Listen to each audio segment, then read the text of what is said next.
Thanks for coming And back, not John. to interrupt you guys, but allergy medications and undertaken can affect sleep and cause nightmares. So, so it is good to, like you mentioned, know a little bit more about that because that could influence the sleep. That's why I said earlier. If you I had a beta blocker for a feel week. comfortable enough to tell me, then sure. Go right ahead. Alright. So the medication. It was just because it slows your heart rate down. Yeah. Beta blockers do.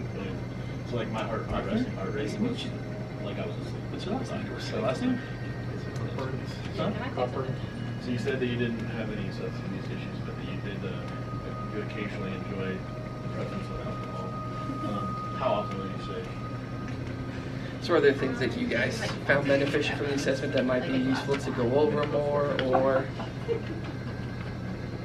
I'm sorry. So you said It's okay. Last one, is that like something to relax in the day, or is that when you're meal with friends? Okay. 2 days with friends? I'm trying to act all professional. So in the last session he didn't give to you, but this time he will. Yeah, so therefore we're building some trust. There you go, perfect. But do you Relationship. think there's any questions in the assessment that are beneficial that you went over, or stuff you might want to know more about from the assessment? It will be either one of those, whether it's by myself or better. I'll let But you I don't guys drink do it. I alcohol. don't need to hover over you, but I'll let you guys talk about it between the two of you. No. I am. From Mr. Williams. Anything else you wanted to cover? Oh yeah, that's right.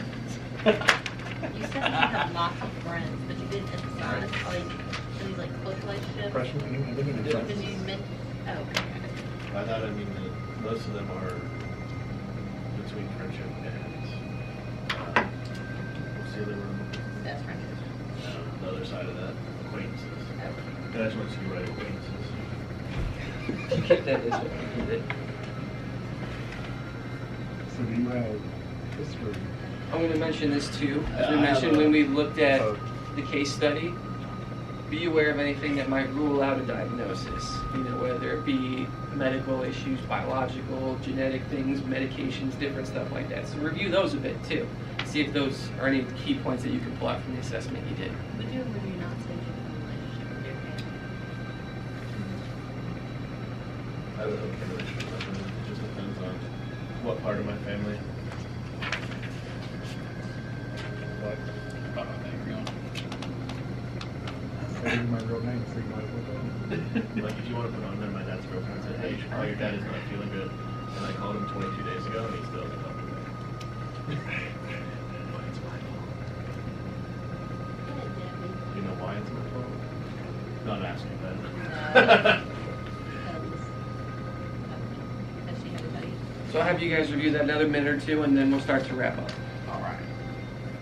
So, let's talk about your social history, Arthur.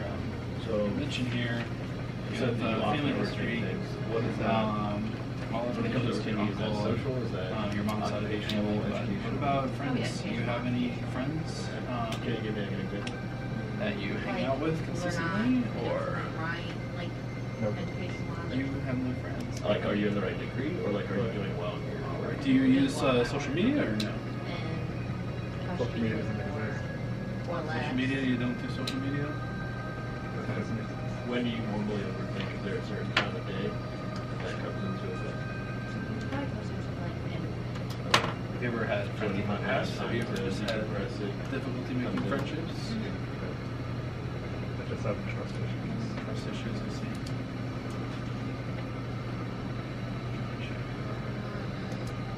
Alright guys, go ahead and find a point where you can wrap up because we're about finished with this lecture for today.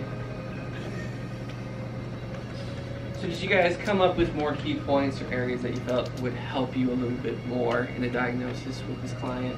I heard you guys asking some good questions, so that's good. Sometimes when you do it the first time, you might feel like you missed something. So it's always good to go back and review the assessment if you need to. So don't be afraid to do that and dig into those questions. So what we're going to do, we're going to have homework. As you guys know, the last week of class, you're going to write up a diagnosis based on this case study that you did with your partner. So if you need to meet with your partner outside of class and go over some more stuff, definitely do that.